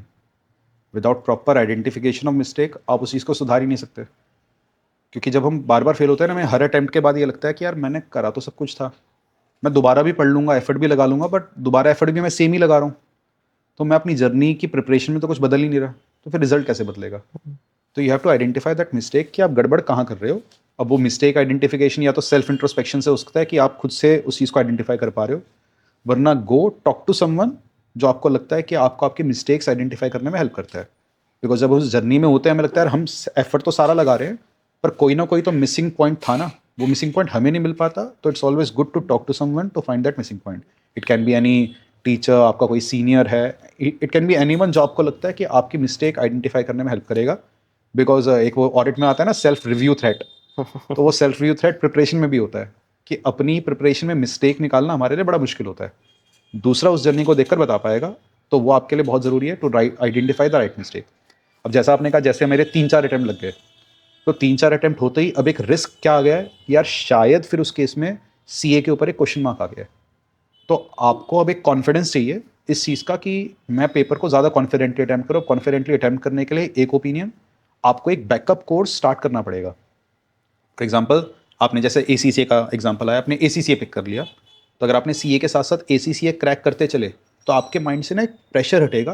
क्योंकि जब तक आप सिर्फ CA कर रहे हो और 3-4 अटैम्प्ट लगे और आप कुछ अचीव नहीं करे, अब क्या होता है यार, मैं 23-24 का हो गया हूँ, करियर वाइज मैंने कुछ अचीव नहीं किया, बाई चांस CA नहीं बन पाया, मैं क्या करूँगा, मैं तो सिर्फ एक ग्रेजुएट रह जाऊँगा. That's true. और काफ़ी सारे CA के बच्चे ग्रेजुएशन भी नहीं करते. ग्रेजुएशन वो में कहता है फिर मैं तो 12वीं पास कहलाऊंगा. हाँ, तो नहीं ये सही एक बात है. फियर होता है, और उस फियर के अंदर ना फिर वो एफर्ट लगना में दिक्कत आती है. एक बैकअप आते ही जनरली वी से कि there should be no plan B, but वो 1-2 अटेम्प्ट तक के लिए तो ठीक है. अब 3-4 अटेम्प्ट जब लग गए, अब तो हमें एक प्लान बी चाहिए. तो आप एक कोर्स को उठाओ जो आपका बैकअप कोर्स बने. उससे आपका कॉन्फिडेंस बूस्ट हो कि यार अब मेरे पास एटलीस्ट ये है, ये मैंने अचीव कर लिया है, ये मेरा क्लियर हो जाएगा. और कोर्स वो उठाना जो आपको लगता है हाँ मेरे मिनिमल एफर्ट्स के साथ मैं ये मैनेज कर सकता हूँ. फिर आप CA के पेपर को जब लिखोगे, आप बहुत ज़्यादा कॉन्फिडेंटली लिख पाओगे, और वो आपके रिजल्ट में भी ट्रांसलेट होगा. सर जब मैं आपके बारे में पढ़ रहा था तो मैंने एक वीडियो आपकी देखी थी जिसमें आपने बोला था कि आपको अगर मौका मिले ना अपनी आर्टिकलशिप के टाइम पे, तो try to go into big fours, चाहे वो तुमको एक ही फील्ड में डाल दें 2 साल 3 साल. बट वो बात आपने 8 साल पहले बोली थी. आज हम 8 साल बाद बैठे हैं जहाँ पर पिछले 2 सालों में तो AI ने जो करा है वो हम सब कुछ देख ही रहे हैं. और जो हमारी इंडस्ट्री है ना, वो भी मोस्टली स्किल ड्रिवन हो गई है, स्किल बेस्ड इंडस्ट्री हो गई, क्योंकि लाखों बच्चे जा रहे हैं, EY बिग फोर सब जगह जा रहे हैं, बट 2 साल बाद हम सब सेम स्टेज पर होते हैं. तो मुझे आज पूछना है कि आज भी आपका आंसर वही रहेगा या फिर उसमें कोई चेंज है? उस आंसर में एक छोटा सा चेंज मैंने जो किया ओवर टाइम, जनरली जो डिबेट रहती है वो बिग वर्सेस स्मॉल फर्म की रहती है. स्मॉल फर्म की आर्टिकलशिप में उस बच्चे को आज के दिन में बिल्कुल रिकमेंड करता हूँ जिसका लॉन्ग रन में एम ही प्रैक्टिस करना है. तो अगर आपका लॉन्ग रन में टारगेट ये है कि यार मेरी जिस दिन CA पूरी हो गई, I will go into a practice and मैं अपनी ट्रेडिशनल प्रैक्टिस रन करूँगा, तो इन दैट केस फिर आपको अपनी आर्टिकलशिप भी ऐसी ही फील्ड से करनी पड़ेगी. बिकॉज अगर आपने आर्टिकलशिप लेट से बिग फोर से करी, तो वहाँ पर आपने बड़े बड़े कॉर्पोरेट्स को एज अ क्लाइंट केटर किया है. और आप डे 1 पर अगर अपनी प्रैक्टिस खोलकर बैठोगे, आपके ऑफिस में आएगा एक इंडिविजुअल, एक फर्म, और आपको उनके प्रोविजन से उनकी हैंडलिंग में बड़ी दिक्कत आएगी. तो अगर आपका लॉन्ग रन फोकस प्रैक्टिस का है, तो आपको उसी एनवायरनमेंट में काम सीखना है. तो आर्टिकलशिप जो बेसिकली आपको अपने लिए वो एनवायरनमेंट का एक्सपीरियंस लेना है जो एनवायरनमेंट आपको लॉन्ग रन में चाहिए. तो अगर आपका लॉन्ग रन में एजेंडा है कॉर्पोरेट जॉब करना है, क्या मेरे को कॉर्पोरेट में जॉब करनी है, टॉप एंड कॉर्पोरेट चाहिए, तो उसके लिए आप टॉप एंड कॉर्पोरेट में काम सीखो. क्योंकि articleship it is all about experience and experiment. तो इसलिए आज भी अगर आप फिर से ये कहोगे कि बच्चे को पता है कि मेरे को प्रैक्टिस करनी है, तो स्मॉल फर्म. अगर उसे high and long run career corporate में बनाना है, तो बिग फर्म. सर पता नहीं है कि स्मॉल में जाएं, कहाँ करियर बनाएं, then I will say go for a big firm. तो बिग फोर में अपना करियर स्टार्ट करो, 1 ईयर एटलीस्ट आप वहाँ पर काम करो. उससे आपको ये पता चल जाएगा कि बिग फर्म्स के अंदर चीज़ें ऑपरेट कैसे कर रही हैं. क्योंकि होता है कि जब आप एकेडमिकली चीज़ों को पढ़ते हो ना, हम जैसे लॉ के अंदर बहुत बच्चे को डीप डाइव करा देंगे, इस प्रोविजन में कॉमा ये है, फुल स्टॉप ये है. बच्चा हमेशा सेल्फ डाउट में होता है, टीचर पढ़ाए तो जा रहा है, ये सब प्रैक्टिकली रेलिवेंट भी है, इतना काम आता भी है. वो सब आप रियल वर्ल्ड में कनेक्ट करना एक बिग फर्म में सीखते हो. एंड व्हेन आई से बिग फर्म में ऑब्वियसली बिग फोर्स हैं, और भी बहुत सारी जो टॉप 10-20 CA फर्म्स हैं, वहाँ पर आप उसको प्रैक्टिकली इंप्लीमेंट करते हो और आपको रियलाइज़ होता है हाँ यार हमने ये सब पढ़ा था तो काम तो आता है. तो इसलिए आप उस एनवायरनमेंट में जाओ. 1 साल के अंदर अगर आपको बिग फोर या बिग फर्म का एनवायरनमेंट पसंद ना आए, ट्रांसफर ले लो. बट आपको एक बार पता तो चलेगा कि जो इतना हाइप है वो किस वजह से है, हाउ दे आर ऑपरेटिंग. तो yes, you should go to big fours unless and until आपका लॉन्ग रन एजेंडा प्रैक्टिस का है. ओके सर, अगर हमको कॉर्पोरेट्स में एंटर करना है तो कौन सी वो बेस्ट फील्ड्स हो सकती हैं आज की डेट में? जैसे प्रिमिटिव इनकम टैक्स की बात करें, GST की बात करें, तो उसमें तो जल्दी से एंटर करना सही भी नहीं है, क्योंकि वो जब AI के आने के बाद ऑटोमेट होती जा रही चीज़ें. तो मेरे को पूछना है कि कौन सी ऐसी वो फील्ड्स है जो स्टूडेंट्स चूज कर सकते हैं after their in their articleship और आफ्टर देयर आर्टिकलशिप, जिसमें उनको करियर बनाने का स्कोप. जैसे आपने M&A करी हुई है तो it's a bright field obviously, investment banking, M&A, और ये सब आजकल बहुत ज़्यादा ग्लोरीफाइड फील्ड्स हैं. तो इनमें से क्या चीज़ में एंटर कर सकते हैं और किस तरीके से कर सकते हैं? देखो, ड्यूरिंग योर आर्टिकलशिप तो एक्सपेरिमेंट बहुत ज़्यादा करने के ऑप्शंस आपको नहीं मिलेंगे, बिकॉज आप डिफरेंट फील्ड्स की बात कर रहे हो. M&A में most of the time big four articles hire करते ही नहीं करता. दूसरी जो फील्ड्स हैं, कहीं भी आप जाकर डिफरेंट काम अगर सीखना चाह रहे हो, वो शायद आपके आर्टिकलशिप एक्सपीरियंस में काउंट ही नहीं होगा। हम्म, तो फॉर द आर्टिकलशिप तो आपको इन ट्रेडिशनल फील्ड्स के साथ थोड़ा सा स्टक रहना पड़ेगा। ठीक है। Once you qualify and once you become a CA, now you are a fresher and you can start your career in any field. अब जैसे आपने टैक्स का, और आपको लगता है AI टैक्स को बहुत इम्पैक्ट करेगा, तो आपको अगर टैक्स में करियर बनाना है, आप एक ऐसी जगह जाकर करियर बनाओगे जहाँ टैक्स को AI के साथ मर्ज किया जा रहा है। ओके। जैसे अगर मैं EY की बात करूँ, my wife is in EY, तो वो मेरे को बताती है कि हम्म। EY ने ऑलरेडी AI के साथ टैक्स प्रोविजंस को इंटीग्रेट करना स्टार्ट कर दिया है ओके। कि क्लाइंट्स के सबमिशन अगर बनने हैं तो सॉफ्टवेयर को हम रिक्वायरमेंट देंगे, वो ऑटोमेटिकली बना देगा। ओके। तो आपको उस एनवायरनमेंट में काम सीखना है जहाँ AI बेस्ड काम हो रहा है, so that you are the person using that technology, आप ऑब्सोलीट ना हो जाओ। तो अगर आप ट्रेडिशनल फील्ड से जाना चाह रहे हो, जाओ, बट एक ऐसी फील्ड जहाँ पर वो सारी टेक्नोलॉजी साथ साथ यूज़ होए, तो आपको सॉफ्टवेयर्स यूज़ करने आने चाहिए, AI मॉडल्स यूज़ करने आने चाहिए। एंड बिल्कुल आप अनऑर्थोडॉक्स फील्ड्स की बात करोगे कि ट्रेडिशनल फील्ड्स को अगर हटा दें, तो लॉन्ग रन जो मैं आज के दिन में देखता हूँ, एक CA स्टूडेंट को अगर लॉन्ग रन में करियर बनाना है, one field that I always say सबसे कोर हमेशा रहती है फाइनेंस। अगर आपका लॉन्ग रन में एजेंडा पैसा बनाना है, जो मोस्ट ऑफ दी स्टूडेंट्स का होता है ऑब्वियसली, और कोई बुराई नहीं है, तो अगर आपको पैसा चाहिए और पैसा इतना चाहिए कि पैसे के बारे में ज़्यादा सोचना ना पड़े, तो फिर finance is the field. Finance में भी प्राइमरीली जो मैं 2-3 फील्ड मोटी मोटी आपको बता सकता हूँ, एक म्यूचुअल फंड्स की फील्ड है। तो अगर आपको म्यूचुअल फंड्स में फंड मैनेजमेंट का रोल मिल जाए और एक ऐसा पाथ आप पकड़ पा रहे हो जहाँ से आप लॉन्ग रन में किसी म्यूचुअल फंड के मैनेजर बन सकते हो, तो उससे बेटर फील्ड आज के दिन में नहीं होगी, बिकॉज इंडिया में म्यूचुअल फंड इंडस्ट्री अभी पेनिट्रेट करना स्टार्ट करी है। आप सोचो 30-40 साल के बाद कितनी परसेंट पॉपुलेशन होगी जो म्यूचुअल फंड से कितना पैसा लगा रही होगी। उस पूरे मार्केट साइज का अगर आपने 1% भी केटर कर दिया, सिर्फ 1%, you will earn like anything. तो वो एक बहुत ग्रोइंग फील्ड है फाइनेंस में, म्यूचुअल फंड्स।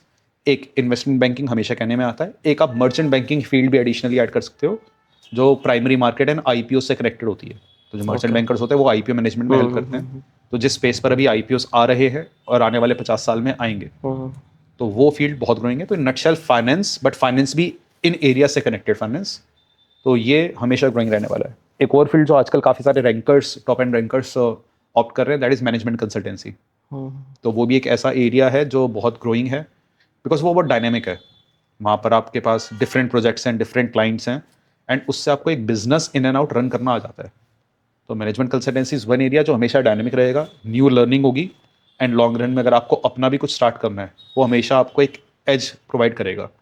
तो these two fields apart from CA, मतलब जो CA की ट्रेडिशनल फील्ड्स हैं, ये आज के दिन में मुझे काफ़ी इन लगती है, फाइनेंस एंड मैनेजमेंट कंसल्टेंसी। तो ये हम CA के बाद ऑप्ट कर सकते हैं yes mostly. Yes, you can see to get into finance basis CA। आप पहले अपने सारे ऑप्शंस एक्सप्लोर करो ओके। कि आपको उसी के बेसिस पर लेट से IB मिल जाए, मर्चेंट बैंकिंग मिल जाए। कई बार हम क्या सोच लेते हैं यार, CA के बेसिस पर तो ये मिल ही नहीं सकता, और हम एक्स्ट्रा कोर्सेज की तरफ पुश कर जाते हैं। आई गेस वो मत करो, CA के बेसिस पर try to grab these opportunities. आपको टॉप फर्म नहीं मिल रही, पर अगर आपको IB करना है, कोई मिड साइज फर्म मिल रही है, स्मॉल फर्म मिल रही है, स्टार्ट फ्रॉम देयर। 1-2 साल का वर्क एक्स लेके then you can grow in that field. तो CA से भी आपको ये सब मिल सकता है, बट अगर लगता है नहीं CA के बेसिस पर ये अपॉर्चुनिटीज नहीं आ रही है, मेरे को यही काम करना है, then what you will do, you will club MBA in finance with that. तो जैसा मैंने कहा था, आपको अपना लॉन्ग रन करियर सोचना पड़ेगा इस फील्ड में है, उसके हिसाब से आप एक्स्ट्रा कोर्स पिक करोगे। मैनेजमेंट कंसल्टेंसी की अगर बात करें, तो हाई एंड अगर आपको BCG, मैकेंजी, बेन, इन फर्म्स में जाना है, तो ये बेसिस CA सिर्फ उनको इंटरव्यू में बुलाते हैं जो CA फाइनल रैंकर्स हैं। रैंकर्स हैं। उसके अलावा किसी को इंटरव्यू में नहीं बुलाते, और रैंकर्स को भी बुलाते हैं, उनमें से पिक करते हैं 1 या 2 को। तो वो एक ऑप्शन आपके लिए है, टफ है, बट अगर वो हो गया तो आप 2 साल का MBA का टाइम और खर्चा सारा बचाओगे, और 2 साल जितना आप MBA पढ़ने में लगाते हैं, आप रियल वर्ल्ड में सीखने में लगाओगे। सीखने में लगाओगे। तो पहले कोशिश आपको यही करनी है कि अगर मेरा विजन क्लियर है, भाई मेरे को मैनेजमेंट कंसल्टेंसी में जाना है, तो मैं पूरी जी जान लगाकर CA फाइनल में रैंक लाऊंगा, और जैसे वो इंटरव्यू का ऑप्शन आएगा, मैं वहाँ पर उसको नेल कर दूंगा। वो नहीं होता है, फिर या तो मैं किसी स्मॉल साइज फर्म में ट्राई करूँ, और वो भी नहीं हो रहा है, फिर मैं MBA इन फाइनेंस का या MBA का सोचूं, जो मेरे को उस बात को अचीव करने में हेल्प करे। ओके। सर मेरा एक क्वेश्चन है कि हमारे ना CA स्टूडेंट्स में क्या है ना, फोमो बहुत ज़्यादा कॉमन है, फियर ऑफ मिसिंग आउट, कि लाइक पूरी जनरेशन में ही है वो। पूरी जनरेशन में ही है, चाहे वो मजे कर भी रहा है ना, उसको भी लगता है कि मैं अभी भी फोमो में हूँ। तो इट्स लाइक हमारे अंदर तो बहुत ज़्यादा कॉमन है कि CA स्टूडेंट्स को कोई दोस्त कैफे जा रहा है तो कोई पार्टी कर रहा है, कोई क्लबिंग कर रहा है, तो कोई कॉन्सर्ट पे जा रहा है। तो हम अपने आप को कैसे समझाएं कि नहीं यार, तुझे बैठ के उसी 4 दीवारी में 12 घंटे पढ़ना है, जबकि बाकी सारे लोग मजे कर रहे हैं, बीट इंस्टाग्राम, फेसबुक, व्हाट्सएप। एक चीज़ आप खुद को बोलो, कि एंड ये थॉट मेरे साथ भी रहता था अनडाउटेडली। मेरे सारे दोस्त जो सीए नहीं कर रहे होते थे वो बहुत चिल करते थे, जो चल सिर्फ कॉलेज कर रहे हैं वो ज़्यादा ही चिल कर रहे होते थे। हमको भी आता था एक सेल्फ डाउट कि यार इतना ग्रिल कर रहे हैं, क्या फ़ायदा होगा, क्या पर्पस है। तो एक थॉट जो मेरे को इसमें हमेशा मोटिवेटेड रखता था, हमारे टीचर ने एक बात कही थी कि ज़िंदगी में बेटा एक बार तो मेहनत करनी पड़ेगी। अभी 3-4 साल कर लेंगे तो 30-40 साल नहीं करनी पड़ेगी, और अभी 3-4 साल नहीं करी तो 30-40 साल पक्का करनी पड़ेगी। तो वो एक ऐसा थॉट था जो हमेशा कहता था ठीक है यार अभी तो कॉम्प्रोमाइज़ करना है, सेक्रीफाइस करना है, पर 3-4 साल सेक्रीफाइस अगर कर लिया तो फिर अगले 30-40 साल की लाइफ शायद बेटर और ईजियर होगी। एंड कहीं ना कहीं वैसा हुआ। I am telling you, I am not giving any false hope कि ये 3-4 साल आपके करियर को मेक या ब्रेक करेंगे। इसमें आप एक बार जी जान से एफर्ट लगा दो। और जब सीए में आए थे आपको पता था ना मेहनत तो करनी पड़ेगी, सेक्रीफाइसेस तो करने पड़ेंगे, तो दिस इज़ द टाइम, वो अब समय है करने का। तो अब आप वो छोटे छोटे सेक्रीफाइसेस करिए, आप वो मेहनत करिए ताकि आपकी आगे 30-40 साल की लाइफ बड़ी स्मूथ रहे। वहाँ फिर आप जितने मर्जी चाहें कॉन्सर्ट्स अटेंड करें, चाहें सब, वो सारा फोमो आपका बैलेंस आउट हो जाएगा। वो अपॉर्चुनिटी आपको पक्का मिलेगी। एंड लास्टली एक और चीज़ बस, आप अगर अभी स्ट्रगल कर रहे हो, एक और थॉट खुद को दे सकते हो, that struggle is a privilege. ये चीज़ मैं बहुत ज़्यादा कहता हूँ, आपको स्ट्रगल करने को मिल रहा है वो अपने आप में एक प्रिविलेज है। आप अपने आसपास इतने सारे बच्चों को या लोगों को देखो जिनको स्ट्रगल करने की अपॉर्चुनिटी ही नहीं मिल रही। मतलब लाइफ ने उनको वो मौका ही नहीं दिया कि वो स्ट्रगल करके कुछ अचीव करके साबित भी कर पाए। आपको वो मौका मिल रहा है तो ये अपने आप में एक प्रिविलेज है, तो यूज़ दैट प्रिविलेज। जितना स्ट्रगल आप कर सकते हो इस एज में करो, दिस इज द टाइम, ताकि आगे की 30-40 साल की लाइफ आसान हो जाए आपकी। That's true, that's true. लेकिन सर वो दिन कैसा था, लाइक जब वो फाइनल के रिजल्ट्स आए थे, मम्मा पापा की फीलिंग कैसी थी? मेरा बड़ा डिफरेंट था, मैं कहूँगा तो सब कहेंगे ये क्या कह रहे हैं। मेरा रिजल्ट इस मामले में बड़ा डिफरेंट था फाइनल्स का। आई स्टिल रिमेंबर फाइनल्स का रिजल्ट जिस दिन आना था, ओके, क्योंकि इंटर में आई गॉट रैंक 4, AIR 4 आई थी। ओके, एंड फाइनल्स में बहुत मेहनत करी थी, मतलब जितनी मेहनत फाइनल्स में पढ़ाई के लिए करी थी, मैं आज भी आई गेट अ फ्लैशबैक, तो उतनी मेहनत जिंदगी में कभी नहीं करी जितना सीए फाइनल्स के लिए स्टडी करी थी। तो कहीं ना कहीं माइंड में एक वो था कि यार रैंक 4 आई थी तो अब रैंक 1 थोड़ी सी मिस हो गई थी इंटर में, और फाइनल्स में वो रैंक 1 ही लानी है। उसी के हिसाब से एफर्ट थे। And when you get rank 1 और single digit rank in CA finals, rank 1 2 3 आती है, तो सीधा ICAI president calls you up to tell your result. तो मेरे को था रैंक 1 आनी चाहिए, आएगी, और प्रेसिडेंट सर का कॉल मेरे पास ही आएगा। सुबह सुबह वेट कर रहा हूँ, 11-12 बजे के आसपास रिजल्ट आना था कि हाँ जी अपने पास ही कॉल आएगा, अपने पास ही कॉल आएगा। उससे पहले मेरी वाइफ का कॉल मेरे पास आ गया। तो ऑब्वियसली इति, उस समय ऑब्वियसली शादी नहीं हुई थी हमारी, तो इति की इंटर में रैंक 1 थी। एंड मेरे को डर लग रहा है कि इति मेरे को कॉल क्यों कर रही है, रिजल्ट डे पे कॉल क्यों कर रही है, अभी इति का कॉल नहीं आना चाहिए था। एंड उस दिन मैं सारे स्पैम कॉल्स उठा रहा था, मैंने कहा कोई तो कॉल कर रहा है, पर इति क्यों कॉल कर रही है। फिर शी कॉल्ड मी, तो शी टोल्ड मी भी उनकी रैंक 1 आ गई। अच्छा, मैंने कहा रैंक 1 तो गई, गई। ये तो नहीं आ रही, पर ठीक है शायद 2-3 या कोई सिंगल डिजिट रैंक अभी भी है। तो हमारे टाइम पे रिजल्ट आना था सुबह 11 बजे। उस टाइम इंस्टीट्यूट की वेबसाइट में कुछ प्रॉब्लम आई, एंड रिजल्ट जाकर आया था शाम के 4-4:30 बजे। अच्छा, तो वो 3-4 घंटे का पूरा पेशेंस टेस्ट हुआ था। एंड मैं जब घर पे था तो मेरा रूम फर्स्ट फ्लोर पे था, मॉम डैड नीचे थे, तो फर्स्ट फ्लोर पे मैं बैठा हुआ था रूम बंद बंद करके, भाई रिजल्ट आएगा चेक करना है। I saw the result and it was rank 40। Okay, तो थोड़ा सा वो मेरे ड्रीम्स को कहीं ना कहीं शटर किया था, बिकॉज एकेडमिकली करियर में हमेशा चीज़ें ठीक ठाक अचीव करी थी। फाइनल्स लास्ट मौका था एकेडमिकली कुछ खुद को साबित करने का। तो देर आई गॉट रैंक 40। तो मेरे को समझ नहीं आया यार, सीए बन गए, 4 साल इस चीज़ के लिए खुद को ग्रिल किया था, आज वो अचीव हो गई है, but the basic emotion was of disheartening disheartening. कि यार ये तो अपॉर्चुनिटी चली गई। अब फाइनल्स के बाद तो सीए में कुछ बचा ही नहीं कि मैं दोबारा से रैंक 1 लाने की एफर्ट्स भी लगा पाऊँ। तो जैसा मैं कह रहा हूँ, एफर्ट वो प्रिविलेज है कि यार ये अभी अचीव करना बाकी है, जब वो हो गया अब तो ये चेंज भी नहीं हो सकता। तो तब समझ नहीं आया कि रिएक्शन क्या है। तो मेरा रिएक्शन तो इट वाज ऑफ टीयर्स कि यार मैं कैसे घर पे बताऊंगा, क्योंकि कहीं ना कहीं मॉम डैड की भी एक्सपेक्टेशन थी कि ये बेटर करेगा, और फाइनल्स में रैंक 40 है। तो मैंने आधे घंटे तक तो बताया ही नहीं, घर पे नहीं बताया? रिजल्ट ही नहीं। I was just I logged my self in my room पर। मम्मी पापा को पता नहीं है रिजल्ट अभी आ गया है, तो मैंने अच्छा, रूम में खुद को बंद कर रखा था। And I was almost into tears only, यार मैं कैसे ये बताऊंगा, अब इसके बाद कैसे होगा, अच्छा। मैं दोबारा से तो अचीव नहीं कर सकता सीए में कुछ। सीए बनने के बाद की बात है ये? हाँ सीए बने उस दिन, रिजल्ट डे की बात है। ठीक है। रूम बंद है, नीचे से मॉम डैड आवाज़ लगा रहे, बेटा रिजल्ट आ गया, क्या रहा। मैं कहा अभी नहीं आया, अभी नहीं आया, अभी देख रहा हूँ साइड क्रैश है। फिर हिम्मत करके अब बताना तो है ही। 30-40 minutes later I told them कि सीए बन गए एंड ऐसे रैंक 40 आई है। तो देवर तो ऑल सुपर हैप्पी, ठीक है भाई सीए हो गई अपने आप में। एंड फिर पापा ने बताया बेटा मैं ज़्यादा खुश इसलिए हूँ बिकॉज तेरी कुंडली मैंने किसी पंडित को दिखाई थी अच्छा। और उसने 1 साल पहले कह दिया था कि इसकी सीए नहीं हो सकती, अरे भाई साहब। तो इसलिए अच्छा। उनको वो डर था। उनको तो था हाँ ये हाँ अगर हाँ फेल हुआ ये गया, ये पक्का सुसाइड करेगा, फांसी खाएगा। तो दे वर हैप्पी ऑब्वियसली। तो उसके बाद मेरे को भी लगा नहीं नहीं यार कुछ अचीव किया है, ऐसा नहीं कि बिल्कुल भी नहीं किया। धीरे धीरे वो चीज़ समझ में आई, ठीक है, वो मेलो डाउन हो गया।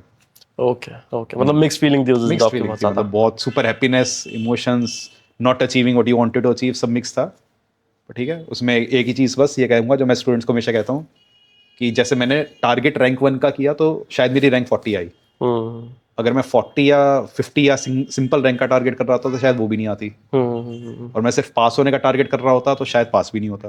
That's true. तो टारगेट तो हमेशा ऊपर वाली सेट करने ऊपर। पड़ेंगे कि भाई ये एक ऐसा टारगेट है जो शायद अचीव करना भी बड़ा मुश्किल है, पर उसको सेट करेंगे, एफर्ट्स लगेंगे, थोड़ा सा अगर नीचे भी रह गए कोई नहीं, तभी आप उतनी मेहनत करते हो जब आप अपना टारगेट इतना ऊपर सेट करते हो। तो करना पड़ेगा, तभी आपकी बॉडी उस हिसाब से एफर्ट्स लगाएगी ना। लगाएगी। मेरा टारगेट एवरेज होगा तो मेरे एफर्ट्स भी एवरेज लगेंगे। तो टारगेट तो एक बार बड़ा सेट करें। ठीक है सर, इस जर्नी में ना लाइक लोनलीनेस का भी बहुत ज़्यादा हमारा ना वो फेज रहता है, क्योंकि एक दोस्त कभी एक अटेम्प्ट आगे निकल जाता है, हाँ। तो एक दोस्त अटेम्प्ट पीछे रह जाता है। तो कहीं ना बीच में ऐसा फेज आ जाता है जब हम अकेले हो जाते हैं। तो आपकी लाइफ में ऐसा कोई फेज आया हो जब आपने लाइक लोनलीनेस से डील करा हो, और लाइक आप बच्चों को देखते हो, बच्चे आपके पास प्रॉब्लम्स लेके आते होंगे, तो आप क्या बताना चाहोगे कि उस तरीके को कैसे डील करें, उस चीज़ को, लोनलीनेस को किस तरीके से डील करा जाए? मेरे केस में लोनलीनेस एक ही हुई थी कि जब मैं कॉलेज में था तो फर्स्ट ईयर में मेरे पेरेंट्स मेरे को सीए इंटर के लिए मना कर रहे थे कि बेटा पहले कॉलेज कर ले तब सीए करियो, दोनों चीज़ें अच्छा एक साथ नहीं। अच्छा अच्छा अच्छा। पता चला सीए में रह गया। तो जो फर्स्ट ईयर ऑफ कॉलेज था वो बड़ा टफ था, बिकॉज जितने फ्रेंड्स थे वो जो भी सीए कर रहा था, हर कोई सीए कोचिंग करने जा रहा है, सबका अटेम्प्ट आने वाला है, और मेरे को फीलिंग आ रही है यार मैं ही पीछे रह गया, मैं पीछे रहेगा, मैं सही बात है। अभी तक सीए नहीं कर रहा। फिर जब जैसे ही वो 1 साल पूरा हुआ मैंने घर पे कन्विंस किया कि नहीं मेरे को कॉलेज के साथ साथ इंटर करनी ही है। तो my confidence gave them the confidence, उन्होंने कहा ठीक है बेटा तेरा मन है तो कर ले। तो वो एक लोनलीनेस वाला फेज ज़रूर था जहाँ पर फियर ऑफ मतलब फॉलिंग बिहाइंड था कि यार मैं ही ना पीछे रह जाऊँ, बिकॉज हर कोई अचीव कर रहा है। तो उस चीज़ को तो ओवर पावर कर लिया, वो चीज़ें बैलेंस आउट हो गई। आप अगर लोनलीनेस फील करते हो तो मैं ये कह सकता हूँ कि आप हैं, आपके फ्रेंड्स हैं, किसी की जर्नी पहले पूरी हो रही है, किसी की अपनी, तो जर्नी तो सबकी अलग अलग है, बट ये आपकी एक इंडिविजुअल जर्नी है। Others can walk with you but no one can walk for you. Walk for you. तो जर्नी तो अल्टीमेटली अकेले जीनी पड़ेगी। तो वो एक पाथ तो आपको अकेले चलाना पड़ेगा। अगर आपका दोस्त आगे निकल गया तो नॉट जेलेसी बट एक मोटिवेशन आनी चाहिए, यार उसने करा तो मेरे को और जल्दी करना है। आपका दोस्त पीछे रह गया, आप अचीव करते चलो, बट अगर आपका रियल फ्रेंड है आप साथ साथ फिर उसको गाइड करते चलो ताकि वो आपके साथ उस जर्नी में बराबर स्टेज पर आ पाए। तो फ्रेंड्स में कभी ये जेलेसी फैक्टर नहीं आता, जैसे इति और मेरे केस में था, मेरे जितने भी फ्रेंड्स हैं हमें कभी जेलेसी नहीं थी। हमें हमेशा एक दूसरे से मोटिवेशन ड्रॉ करते थे। कोई एक आगे निकल गया तो ठीक है भाई हम उसके लिए खुश है, और वो हमें पुल बैक करता था, हमसे कोई पीछे रहेगा हम उसको पुल बैक करते थे। I guess that's friendship all about.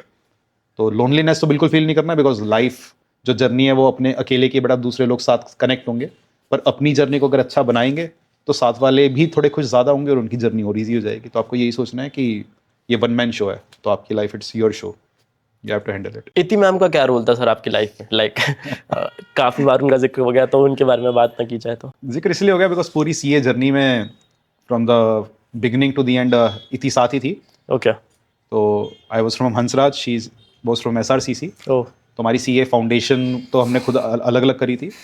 CA intermediate जो मेरी सबसे पहली कोचिंग थी, that was the first time where I observed her and I, पर उस पूरी कोचिंग में हमारी कभी बात नहीं हुई, जानते थे कि we exist for each other. फिर after that from next coaching हमारी थोड़ी बहुत बातचीत स्टार्ट हुई, तो वो जर्नी कहीं ना कहीं कनेक्ट हो गई। ओके तो हमारी जितनी भी प्रोफेशनल डिसीजंस थे वो एक दूसरे से बिल्कुल कनेक्टेड थे।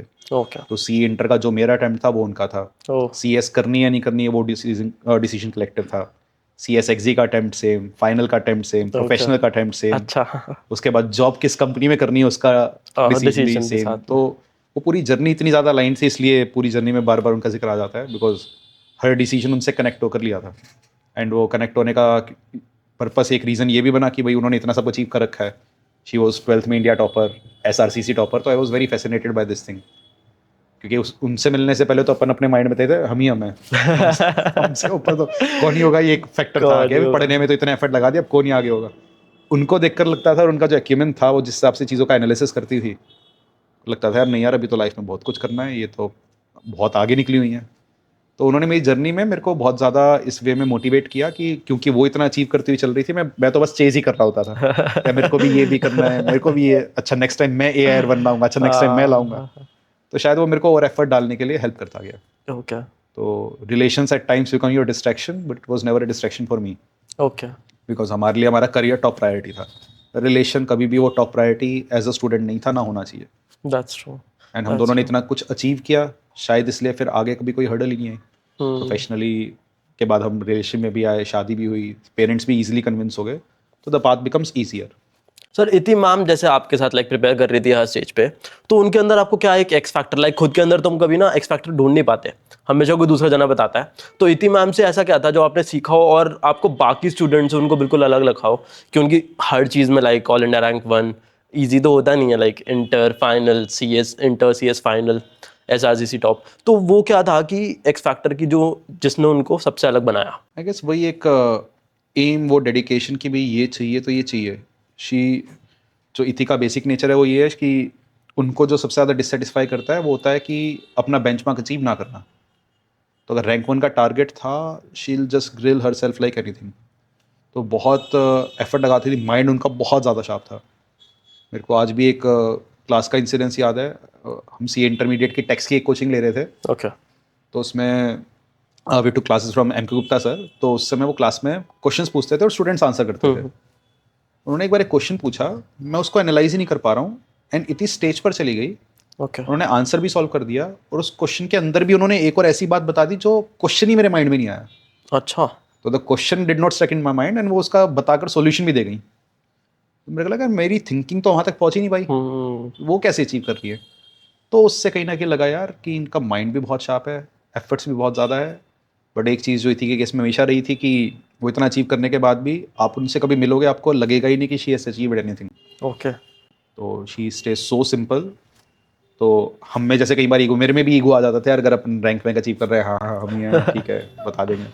उनसे मिलके यू कैन नेवर गेस कि she has achieved so much in life, कभी भी नहीं। Till date Okay. भी ये वाला सीन उनके साथ है, आप मिल लोगे तो she lives a very easy average life. तो मेरे को बड़ा फैसिनेट करता था कि यार इतना अचीव करके भी वो ईगो फैक्टर तो कहीं है ही नहीं दूर है दूर ही तक। नहीं।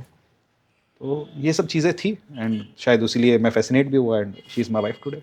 Okay, that's great. That's that. Sir, like 4 times All India ranker, EY से एम ने टैक करना और हंसराज से कॉलेज करना, हंसराज कॉलेज में जाना, it's like a perfect life. But अगर हम बात करें कि अगर आपको अपनी लाइफ दोबारा से शुरू करनी हो, तो आप ऐसा एक क्या चेंज करोगे जिससे आपको लगता है कि आपकी लाइफ क्या पता और 2x हो जाती है या 3x हो जाती है? क्या आपने हो सकता है, गलती तो आपने ऑब्वियसली नहीं करी, बट ऐसा क्या आप चेंज करना चाहोगे, आप इंकलकेट करना चाहोगे कि शायद आपको वो उस टाइम समझ नहीं थी, बट आज अगर आप स्टूडेंट होते तो आपको उस चीज़ की समझ होती? हाँ, now that's a very tough and interesting question. मैं एक बात कहता हूँ स्टूडेंट से कि हम लाइफ में चाहते तो ये है, हर किसी के माइंड में होता है कि यार मेरी लाइफ अगर रिवाइंड हो जाए, मैंने वो डिसीजन चेंज किया होता तो क्या होता। तो we want the answers for all the permutation and combination in life. जैसे आज भी कई बार रहता है यार, 10th के बाद अगर साइंस ले ली होती मैं लाइफ में क्या कर रहा होता। अगर मैं दैट्स नॉन ट्रू। मेड में गया होता मैं कौन सा इंजीनियर बना होता, मेडिकल में गया होता मैं डॉक्टर बना होता नहीं बना होता। तो वो तो हमेशा रहता है। Now changing any decision that you से, कोई ऐसी आदत, कोई गलती जो आपने करी हो अपनी प्रिपरेशन के टाइम पे कि हाँ नहीं यार इसको और चेंज कर लेता तो हो सकता है और मैं 2x हो शायद जाता? रैंक 1 ही अचीव करने की और कोशिश दैट ओनली पूरी जर्नी। क्योंकि I personally cherish my journey. मेरी जर्नी में ऐसा कोई बहुत एक्सेसिव स्ट्रगलिंग फेज भी नहीं था। It has been pretty smooth as well. Foundation भी अच्छा गया, इंटर भी अच्छा गया, कॉलेज भी बढ़िया था, finals was also pretty nice. I guess I am pretty much contented with my journey. सोच के बताना पड़ेगा, अभी तो मैं नहीं बता पाऊंगा, सॉरी। तो अभी कुछ ऐसा ओके चेंज करने वाला मेरे को दिख नहीं रहा है। ओके वही वो रैंक थोड़ा सा और अचीव करने का शायद वो एक एक्स्ट्रा मिसिंग एरिया आप कह सकते हो, else I am pretty much happy. Okay okay. तो लाइक अगर आप सीए नहीं कर रहे होते तो कुछ और मन में था, लाइक सीए का कब सोचा आपने, लाइक कि मेरे को सीए सीए करनी का है? डिसीजन बहुत ज़्यादा मेरा नहीं था। ओके जैसे मैंने कहा 10th में जब हम थे तो I was pretty much neutral to any field, कि मेडिकल नॉन मेडिकल कॉमर्स, तो मेरे लिए सारी फील्ड्स ओके थी, क्योंकि मैं किसी भी फील्ड में एफर्ट लगाने को रेडी था। तो I was pretty much decent in my studies. तो मेरे को कोई भी फील्ड दी जाती तो मैं इतना कॉन्फिडेंट था कि उसमें एफर्ट लगाकर शायद हम कर लेंगे। तो जो सीए का डिसीजन था that was more of my families decision. Okay तो जैसे मेरे मॉम डैड ने देखा कि भाई हमारे डिस्टेंट रिलेटिव्स में एक दो सीए हैं, they are doing pretty good in life, तो वहाँ से उनका वो थॉट ड्राइव हुआ कि भाई वो सीए में अच्छा कर रहे हैं लाइफ में, तो हमारे बच्चे को भी सीए बनाते हैं, लाइफ में अच्छा कर पाएगा। एक थोड़ा सा बिकॉज मिडिल क्लास फैमिली थी, तो एक माइंडसेट ये था कि मेडिकल एंड नॉन मेडिकल के अंदर फंड्स की रिक्वायरमेंट कंपेरेटिवली ज़्यादा होती है, तो वो कहीं ना कहीं रिसोर्सेज भी एक back of the mind factor रहा था, बट ज़्यादा जो मेजर रहा था वो यही था कि भाई वो सीए बन के अच्छा कर रहे हैं। सीए में टिल डेट आपकी इन्वेस्टमेंट बहुत मिनिमल होती है एंड आरओआई सबसे अच्छा होता है कि मिनिमल पैसे में आप मैक्सिमम अचीव कर सकते हो। तो आई गेस वो एक मिडिल क्लास फैमिली की बहुत बड़ी नीड होती है, बिकॉज अगर मैं अपने 10th 11th के टाइम पर चला जाऊँ, उस समय कोई कहे कि मेडिकल कॉलेज के लिए 30 लाख 40 लाख 50 लाख देना है, तो वो बहुत एक टफ आस्क था। तो एज अ किड तो मैं काफ़ी न्यूट्रल ही था, तो पेरेंट्स ने कहा भी वो सीए बने हुए हैं, वो लाइफ में इतना अच्छा कर रहे हैं, तो यही पाथ आपका है। मैंने कहा ठीक है, ये पाथ अचीव कर लेंगे। एंड इतना था कि हाँ भाई सीए भी लाइफ में बहुत अच्छा कर रहे हैं, तो वो कर रहे हैं तो मैं भी शायद लाइफ में अच्छा कर लूँगा। तो इट्स प्रीटी मच न्यूट्रल, तो that's but like 9th 10th में कुछ ऐसा मन था कि एस्ट्रोनॉट बनना है, डॉक्टर बनना है, या कुछ आई ऐसा गेस करना है, या पैसे कमाने हैं? वो सपने बनने के ना वो विद एज चेंज होते हैं। ऑब्वियसली। नर्सरी या केजी क्लास तक तो आपका रहता है कि हाँ भाई मेरे को ये अचीव करना है, मैं डॉक्टर बनूंगा, सबके आंसर वो जनरली डॉक्टर हाँ, इंजीनियर ये रहते थे। पायलट। बट जैसे जैसे आप बड़े होते हो तो थोड़ा सा रियलिटी चेक मिलता है कि नहीं, लाइफ में और भी बहुत सारे ऑप्शंस हैं। फॉर एग्जांपल कोई मेरे से 7th 8th तक अगर पूछता या 9th तक भी पूछता सीए क्या है, मेरे को पता ही नहीं होता व्हाट इज नहीं सीए। पता होता। तो चार्टर्ड अकाउंटेंट क्या होता है, क्या करता है, we had no idea. Even 10th में भी नहीं था। अच्छा। जब मेरे को उन्होंने कहा सीए करनी है, मेरे को इतना नहीं आइडिया था सीए एग्जैक्टली क्या है, उसमें क्या रिक्वायरमेंट होगी, क्या स्किल सेट चाहिए होगा, क्या बाद में होगा। वो तो उस जर्नी को जीते गए और एक फेथ के साथ जीते गए कि पेरेंट्स ने एक स्ट्रॉन्ग कोर्स चुना है, मार्केट में जो सीए हैं वो अच्छा कर रहे हैं, तो बस उस फेथ में वो एफर्ट लगाते गए कि जब सब अच्छा कर रहे हैं तो अपन भी कर जाएंगे। ओके। तो टू बी ऑनेस्ट वो क्लैरिटी नहीं थी कि भाई सीए से क्या अचीव होगा। कहा है कोर्स स्ट्रॉन्ग है, पासिंग परसेंटेज कम है, टफ है, वो इस कोर्स का एक्स फैक्टर है, लोग अच्छा कर रहे हैं, तो all these thoughts just channelize my energy. किस्मत के बारे में क्या सोचते हैं सर, कि लाइक डिसिप्लिन, किस्मत, इन सब चीज़ों के बारे में क्या बेसिक सोचना है स्टेटमेंट, द कि harder you work the luckier you get. Okay. Like मतलब किस्मत, ऐसे बहुत से लोग कहते हैं ना कि आप बहुत, अक्षय कुमार की भी फेमस लाइन है कि लाइक मेरे जैसे ना, मेरे से भी 10x 20x लोग जब मैं लाइक शूटिंग के लिए आता हूँ तो रोज़ लाइन में खड़े रहते हैं, लेकिन मेरी वो किस्मत थी कि मैं जहाँ बैठा हुआ हूँ। तो उसी तरीके से आपकी भी सारी चीज़ें इन प्लेस गिरते जाना, हाँ इन प्लेस होता जाना, उसमें कोई भी लाइक टचवुड कोई भी ऐसे मतलब बाधा ना आना, तो नहीं, ऐसा वो नहीं है लाइफ में, इम्पोर्टेंट है। मतलब थे इश्यूज तो आए थे, बट आई गेस उनको कभी हमने ओवर पावर नहीं होने दिया खुद पर। तो कोई भी जैसे डिसीजन था, ये स्टेप लिया ये स्टेप लिया, तो डिसीजन होने से पहले तो पूरा होमवर्क करते थे, एनालिसिस करते थे, पर डिसीजन ले लिया उसके बाद भी कुछ ऊपर नीचे हो रहा है तो कभी उस डिसीजन को खुद पर हावी नहीं हो देना। किस्मत की अगर बात करें तो डेफिनेटली किस्मत का रोल तो रहता है। For example the family we are born in, सबसे बड़ी किस्मत तो वही है। किस्मत वही है। तो वो कहने में आता है ना कि किसी की जर्नी कहाँ तक गई है उसके लिए सबसे पहले जानना जरूरी है उसने शुरू कहाँ से किया शुरू था। कहाँ से किया, सही बात है। तो वो शुरुआत जो आपकी हो रही है वो तो आपकी किस्मत से ही हो रही है। तो किस्मत का लाइफ में दैट वे तो रोल रहता है, बट अगर किस्मत ने आपको अब ये अपॉर्चुनिटी दे दी है कि आप ये कोर्स परस्यू कर पा रहे हो, अब इसके अंदर हार्ड वर्क लगाकर आपको पास होना है, इसमें आपकी किस्मत डिपेंड करेगी आपके हार्ड वर्क पर। तो ये चीज़ आपको हमेशा बोलनी है, the harder I will work the luckier I will get. Okay. जितना मैं मेहनत करता रहूँगा मेरी किस्मत उतनी अच्छी होती चलेगी। जैसे मेरे को सीए करते हुए नहीं क्लैरिटी थी कि सीए क्या है, मैं करते करते समझ में अच्छा ये रोल होता है एक सीए का।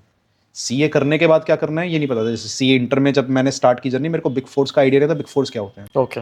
वो सीखते गए कि ठीक है अच्छा ये होता है, उस जर्नी को जीते जीते सीखते गए। तो जब तक उस पाथ पर क्लैरिटी नहीं थी, the best I could do was कि जितना मैं कर रहा हूँ उसको बहुत अच्छे से करूँ।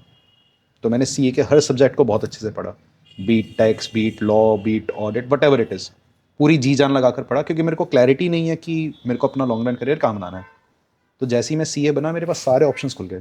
तो I started my career with MNA tax, वहाँ पर टैक्स भी था, लॉ भी था, आईटीटी सब कुछ था, it was a mix of everything. फिर आई गॉट दिस अपॉर्चुनिटी कि यार टीचिंग में लॉ पढ़ाना है, तो मी चूजिंग दैट सब्जेक्ट, उससे ज़्यादा ये अपॉर्चुनिटी मेरे पास चल कर आई। तो ये अच्छा। मेरी किस्मत थी ओके। कि जो मेरे मेंटर थे उन्होंने कहा भी यहाँ पर एक लॉ पढ़ाने की अपॉर्चुनिटी ओपन हुई है, तेरे को पढ़ाने तो देख ले। अब क्योंकि मैंने लॉ बहुत अच्छे से पढ़ा हुआ था, अच्छा, तो मेरे लिए उस अपॉर्चुनिटी को ग्रैब करना ईजी हो गया। तो आपके माइंड में कभी ऐसे पहले से नहीं था कि मुझे नहीं, नहीं। लॉ पढ़ाना है? नहीं नहीं नहीं, कभी भी नहीं। Law was my favourite area always, तो मेरे को Okay. दो सब्जेक्ट बहुत पसंद थे, टैक्स एंड लॉ। ओके। तो ये दो मेरे फेवरेट एरियाज थे जो पढ़ते हुए थोड़ा एक्स्ट्रा एंजॉय करता था, बिकॉज दोनों के अंदर इंटरप्रिटेशन इन्वॉल्व थे और मेरे को इंटरप्रिटेशन करने में बड़ा मजा आता था। ओके। तो that's why it was my favourite area. But कोई मेरे से ये कि सीए करते करते मेरे को पता था कि मैं टीचर बनूंगा, नॉट एट ऑल। पता होता Okay. मैं जॉब में जाता ही नहीं। टीचिंग तो एक फैसिनेशन था, क्योंकि हम अपने टीचर्स को देखते थे यार कि कैसे पढ़ा रहे हैं, क्या लेवल ऑफ एक्यूमेंट है, they are teaching thousands of students in one batches, playing with the minds of 1000 students. और आप 1000 हाँ। बच्चों को एक साथ सिखा रहे हो, एक वो लाइट सेलिब्रिटी वाइब भी आई जाती है आपको कहीं ना कहीं टीचिंग के अंदर। तो वो सब चीज़ें फैसिनेट तो बहुत करती थी और अंदर से मन भी करता था, पर एक डर होता है यार ये चीज़ करनी है, रिस्क इन्वॉल्व है, जॉब छोड़कर ये करना है नहीं करना है। तो वो मेरी किस्मत ने मेरे को मौका दिया कि भाई एक अपॉर्चुनिटी आई है, I grabbed it, luckily it clicked. हाँ, तो दैट वे तो किस्मत का रोल, इस चीज़ को अगर किस्मत कहा जाए, बिल्कुल है। ऑब्वियसली। वो जैसे मैंने कहा, मेरा सी इंटर का पहला बैच था, जो पहले क्लास था, उसमें 2500 बच्चा था। ओके। तो out of 2500 students able to recognize Iti. हाँ, नहीं वो तो बहुत ही बड़ी बात है। 2500 बच्चे में वो इति से मिलना, तो ये सब छोटी छोटी, ये आई गेस डेफिनेटली आपकी किस्मत का पार्ट है। तो इस चीज़ को अगर किस्मत कहा जाएगा, बिल्कुल ये तो रोल प्ले करेगी करेगी। सर आशीष सर का क्या रोल है आपकी लाइफ में, लाइक बीइंग अ मेंटोर? आप उनकी उनके क्लासेस और उनकी मैंने जब वीडियो देखी तो आप बहुत ज़्यादा इंस्पायर थे उनसे। True. तो लाइक उनका क्या रोल था एज अ मेंटर आपकी लाइफ में, क्योंकि वो तो बहुत पहले उनका से बढ़ा रोल, रहे हैं। मैं अपनी लाइफ के अलग अलग जर्नीज में सारा बताता हूँ। तो जब मैं हम्म। स्टूडेंट था, उनका रोल एज अ टीचर ये था कि वो हमेशा एक पर्सनल कमिटमेंट मेरे टुवर्ड्स रखते थे। Okay. Commitment in the sense कि जैसे उनसे जितनी भी बातचीत क्लास के दौरान हुई, तो he was able to identify कि ठीक है, mind wise I am pretty sharp and I can achieve something. तो उन्होंने अपने बैच में मेरी बुक पर लिखकर मेरे को दिया कि you have to get a single digit top rank. Okay. तो the moment he wrote that, अब मेरे को एक ऑब्लिगेशन अटैच हो गई यार, कि मेरे पेरेंट्स के साथ साथ मेरा टीचर भी मेरे से एक्सपेक्ट कर रहा है, एक्सपेक्ट कर रहा है। तो अब तो मेरे को ये अचीव करना पड़ेगा। हम्म। तो उसने मेरे को मोटिवेट किया और एक्स्ट्रा अचीव करने में, तो क्योंकि उन्होंने वो चीज़ लिख कर दे दी। उसके बाद मेरे पेपर से पहले कॉल करना, ऑल द बेस्ट।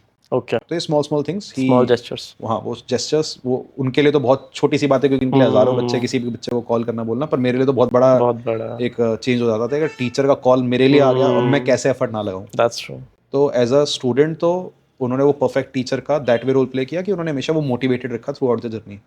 एंड जैसा मैंने कहा कि I went to job, EY के अंदर मैंने एमएनएटेक्स ज्वाइन किया, तो ये जो लॉ पढ़ाने की अपॉर्चुनिटी फ्लो करी, उन्हीं से फ्लो करी। ओके। उन्होंने कहा हर्ष, क्योंकि उनसे बातचीत होती थी, तो वो मेरा नेटवर्क था जो कहीं ना कहीं उनके साथ बना था। तो उन्होंने कहा कि अपॉर्चुनिटी लॉ की है, अगर तू पढ़ाना चाहे तो आजा, और मैं यहाँ पर हुई तेरे को सपोर्ट करने के लिए, तो कोई दिक्कत होगी तो आई एम देयर। मैंने कहा सर थोड़ा सा रिस्क लगता है, बिकॉज जॉब में स्टेबल इनकम आ रही है स्टेबिलिटी है। एंड वहाँ रिस्क तो है। वो कह रहे मैं बैठा हूँ, कोई नहीं, ट्राई कर, नहीं क्लिक करेगा जॉब तो कभी भी कर लियो। 2 साल बाद भी है जॉब। वो कॉन्फिडेंस अपने को था कि यार जॉब मिल जाएगी, जॉब की दिक्कत नहीं है, वो अपने को मिल जाएगी कभी भी। फिर वहाँ से वो एक फेथ पर अपने टीचिंग की जर्नी स्टार्ट करी। धीरे धीरे चीज़ें अपने आप फॉल कर दी गई। तो यस, मैं पढ़ा रहा हूँ, तो उसका one of the biggest credit sir को ही जाता है। वो अपॉर्चुनिटी ना देते तो कभी मैं टीचिंग में शायद आने का सोचता भी नहीं। अब he is more of a friend और अ हाँ, guide. Friend, colleague, guide, everything.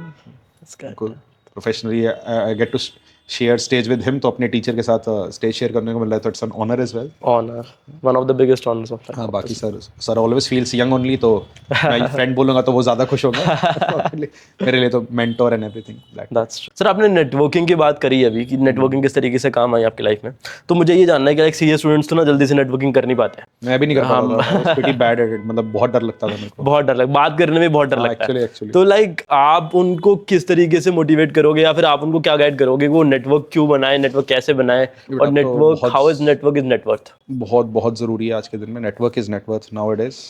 तो नेटवर्किंग एक्चुअली आपकी लाइफ में, एंड स्पेशली प्रोफेशनल जो आप बनोगे, उसमें बहुत ज़्यादा इंपॉर्टेंट रोल पे एक नेटवर्क का रहने वाला है। तो start the journey, starting point में आपको जो दे सकता हूँ, ये दे सकता हूँ कि स्टार्ट स्मॉल। फॉर एग्जाम्पल, अगर आप अभी सीए इंटर में हो, सीए फाउंडेशन में हो, build a LinkedIn profile. Class में आप 5 बच्चों से मिले, share the LinkedIn profile with them. आप उस समय सोच रहे होगे कि यार ये चीज़ मेरे को कैसे हेल्प करेगी, पर हो सकता है कल को वही किसी कॉर्पोरेट के अंदर बैठकर उसका सीएफओ, और आप प्रैक्टिस में हो, he will give you that business. एक स्मॉल नेटवर्क आपका कब कहाँ काम आ जाए, आज से 5 साल 10 साल के बाद, तो किसी से भी मिल रहे हो तो एक कनेक्ट आपको बनाना पड़ेगा, क्योंकि हेलो हाय करी बात वहाँ पर ख़त्म हो जाती है।